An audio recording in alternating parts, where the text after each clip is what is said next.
Hello and welcome a new video. What is a scientific fact that absolutely blows your mind? There are some Ice Age animals that are so perfectly preserved in permafrost that scientists have been able to find them still with all their soft tissue, hair, and organs. They even found a couple mammoths that still had liquid blood in them, and I remember one scientist even tasting the mammoth meat. Also, there was a mummy found in China that was so well preserved that she still had all her skin, hair, organs, etc. Her body was even flexible that you could bend her limbs as if she was alive. They even found her last meal still in her stomach and could perform an autopsy on her to tell you why she died. She died over 2,000 years before she was found. There are actually blood vessels obstructing light from reaching certain areas in your eye, effectively creating a shadow. Your brain filters this out and essentially fills in the gaps so you don't actually see this spiderweb-like network of black lines. However, you can visualize them by shining a light at a diagonal into your eye, not directly, and gently wiggling it about. This means your brain doesn't have enough time to filter it out and you see this spiderweb-like network of blood vessels. Technical instructions to clarify the actions involved. I find it easier to see this effect in a dark environment, so the contrast of the black shadow against the light is higher. You want to be staring straight ahead and shining the light into your pupil at a 45-degree angle from the side directed at your nose at about 10 to 20 centimeters away from them. Phone light will do great, and have it on the dimmest setting if possible. Then wiggle the light in gentle 1 centimeter movements side to side. Keep this up for about a second at least and you should see them. Hope this clears it up a bit. All matter literally gives off light, but we can only see a sliver of that spectrum, although we do have tools to help us see other spectrums. Our bodies give off infrared and are basically glowing in that portion of the spectrum, similar to how iron glows to our normal vision when it's heated. Something that sees a different spectrum than us might not see hot iron as glowing at the same temperatures we see iron glow at. T-Rex lived 66 million-ish years ago. Stegosaurus lived 155 million-ish years ago. The gap between Rex and Stego is 16 million-ish greater than between Rex and present day. Caterpillars basically dissolve into liquid in the cocoon. The only thing left are the so-called imaginal discs, groups of cells that contain all the information and the mechanism to turn that soup into the various body parts of a butterfly. The same applies for other insects. I recently read about the split brain experiments. There is a procedure for severe epilepsy that involves cutting the connecting nerves of the two brain hemispheres, resulting in the two hemispheres being unable to communicate with each other. The experiment shows that both halves can answer questions independently of each other, have separate opinions/preferences, form memories independently, basically suggesting that there are two minds in the brain. That just blows my mind. Without the development of genuinely sci-fi travel technology like wormholes or hyperspace, which may not even be possible, 99.99+% of the universe will be forever locked off from us. Because of cosmic expansion, the various galactic clusters are moving away from our local cluster faster than we could ever catch up to them.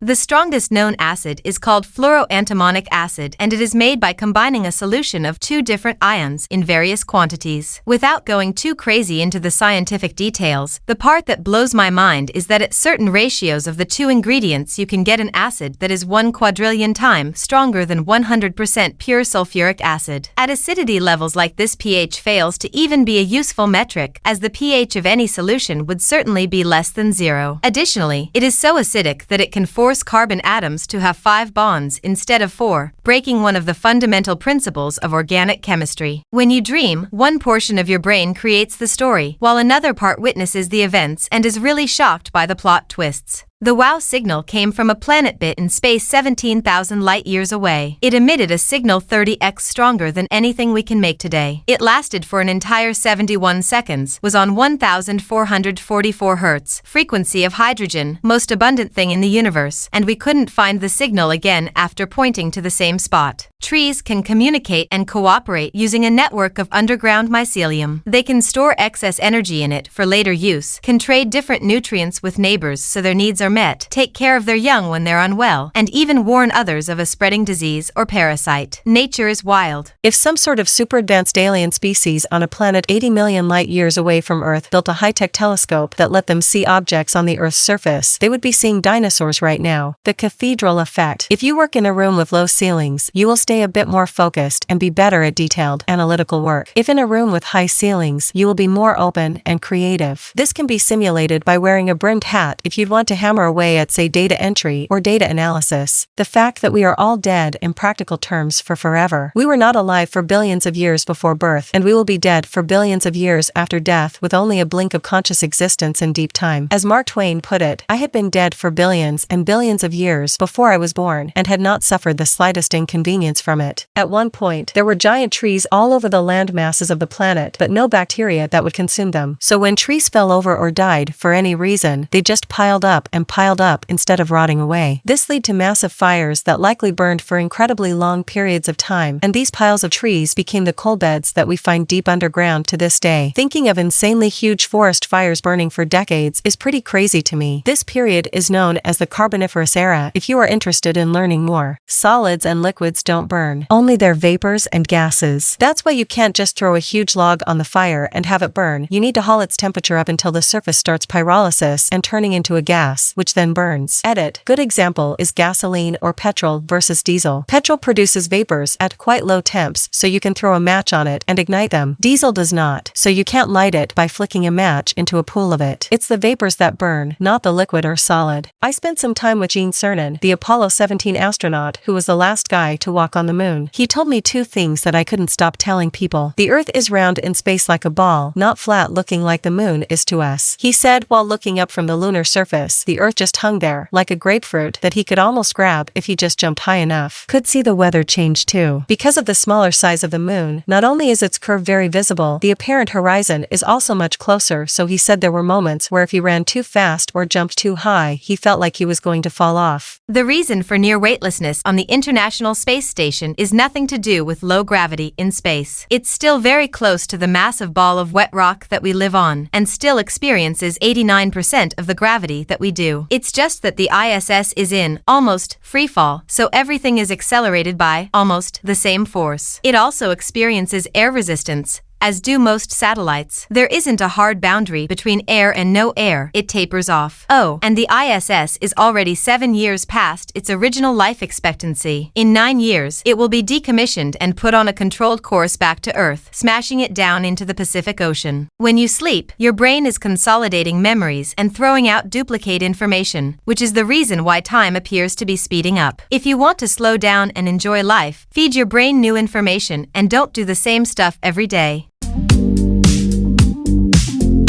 Any organic matter we eat or are made of has been part of a living being a multitude of times. All living beings are relatives and leaves on the same tree of life. All living humans have a common mother and a common father a few thousand years back. Also, that oxygen was once upon a time highly toxic for most life forms, and that the upcoming of green plants caused a big crisis for life on our planet. 4.5 billion years ago, the right set of chances causes a single cell to be alive. All that single cell wants to do is stay alive. For this reason, it divides to increases its chances, groups up to increase its chances, mutates to increase its chances, reproduces to increase its chances. We are all just technically organs of a being trying to stay alive. If you and a friend flew to a black hole and parked at a safe distance and he jumped out, you would see him fly towards the black hole, then freeze in place and incinerate. Meanwhile, he would still be falling for a considerable time since he is at a superposition, meaning he is both dead and alive at the same time. Theoretically speaking, I work in ICU. Of all the things that amaze and astound me after 9 years, the most is the combined fragility and resilience of what we consider survival. A patient in full respiratory arrest, not breathing, the heart fighting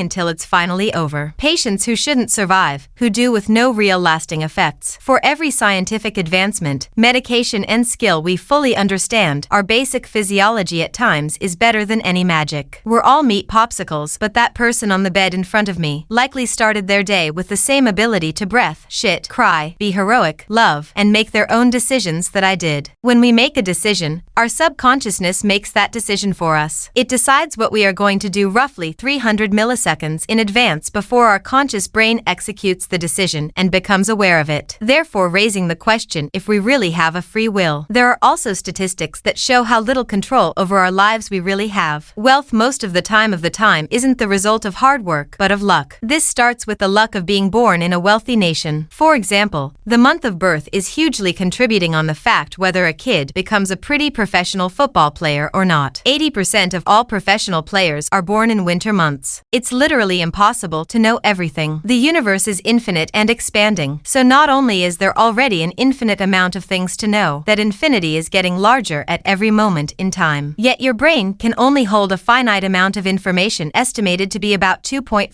petabytes. Compared to infinity, this number is effectively zero. So not only can you not know everything, but Socrates was correct when he said, "All I know is I know nothing."